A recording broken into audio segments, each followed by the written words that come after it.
నమస్కారం. నా పేరు డాక్టర్ రాజ్ కుమార్ జాదవ్, లంబాడీల ఐక్యవేదిక రాష్ట్ర అధ్యక్షునిగా ఉన్నాను.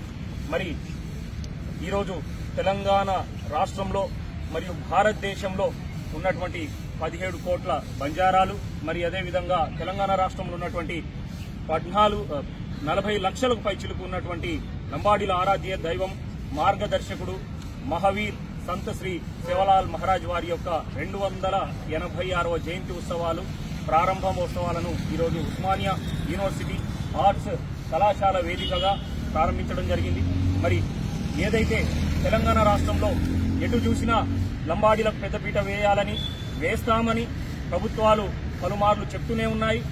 గౌరవ రాష్ట్ర ముఖ్యమంత్రి వర్యులు గత సేవలాల్ మహారాజ్ జయంతి వేదికగా బంజారా భవన్లోనే ఈరోజు తెలంగాణ రాష్ట్రంలో కాంగ్రెస్ ప్రభుత్వం వచ్చిందన్నా, నేను ముఖ్యమంత్రిగా ఈరోజు ప్రమాణ స్వీకారం చేశానన్నా గాని కేవలం లంబాడీలు ఏకపక్షంగా మాకు ఓట్లు వేయబట్టే ఈరోజు తెలంగాణలో కాంగ్రెస్ ప్రభుత్వం వచ్చిందని చెప్పేసి చెప్పడం జరిగింది. మరి ఈరోజు తెలంగాణలో కాంగ్రెస్ ప్రభుత్వం రావడానికి కీలక పాత్ర పోషించినటువంటి లంబాడీలను ఎట్టి పరిస్థితిలో విస్మరించకూడదని చెప్పేసి లంబాడీల ఐక్యవేదిక నుంచి మేము తెలియజేస్తా ఉన్నాం. మరి తెలంగాణ రాష్ట్రంలో ఏదైతే మా జాతి యొక్క ఆరాధ్య దైవము, మా మూల పురుషుడైనటువంటి సేవలాల్ మహారాజ్ వారి యొక్క జయంతి ఉత్సవాలను ప్రభుత్వ సెలవు దినంగా ప్రకటించాలని లంబాడీల ఐక్యవేదిక కొన్ని సంవత్సరాల డిమాండ్ ని కన్సిడర్ తీసుకుని కేవలం స్పెషల్ క్యాజువల్ లీవ్ కు మాత్రమే పరిమితం చేయడం బాధాకరంగా ఉంది. కనీసం రాబోయే క్యాలెండర్లోనైనా 2026వ సంవత్సరము సేవలాల్ మహారాజ్ జయంతి ఈ ప్రభుత్వ సెలవు దినంగా ప్రకటించాలని ఈరోజు లంబాడీల ఐక్యవేదిక డిమాండ్ చేస్తా ఉంది. మరి ఏదైతే బంజారా భవన్లో ఈరోజు లంబాడీలు సంఘ నాయకుల యొక్క పోరాటం వల్ల ఈరోజు బంజారా హిల్స్ లో బంజారా భవనం నెలకొల్పబడింది.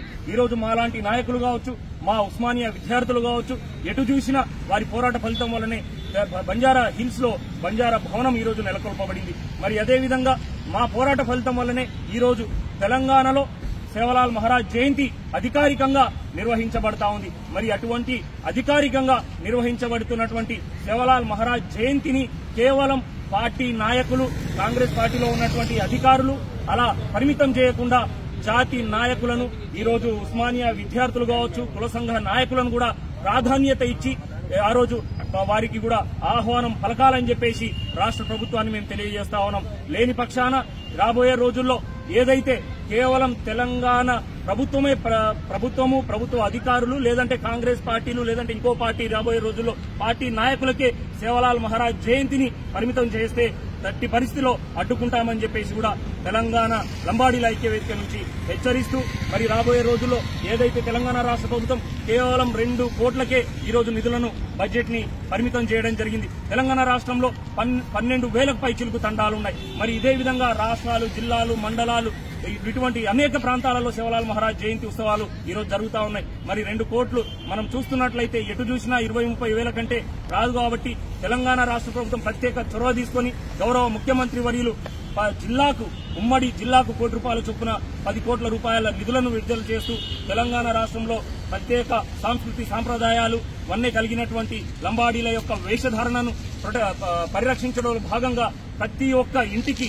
లంబాడీల అద్దాల వేషధారణను కూడా, మరియు మా ఆడపడుచులకు ఏదైతే మా లంబాడీల అద్దాల వేషధారణ ప్రతి ఇంటికి అందేలాగా కూడా తెలంగాణ రాష్ట్ర ప్రభుత్వం చొరవ తీసుకోవాలని లంబాడీల ఐక్యవేదిక నుంచి విన్నవిస్తూ, ఈ అవకాశం ఇచ్చినటువంటి మీడియా మిత్రులకు మరియు మా ఉస్మానియా విద్యార్థి నాయకులకు మరియు లంబాడీల ఐక్యవేదిక రాష్ట్ర నాయకులకు, యూత్ విభాగానికి ప్రత్యేక ధన్యవాదాలు తెలియజేస్తూ ముగిస్తా ఉన్నాం. జై సేవాలాల్, జై బంజారా, జై భారత్.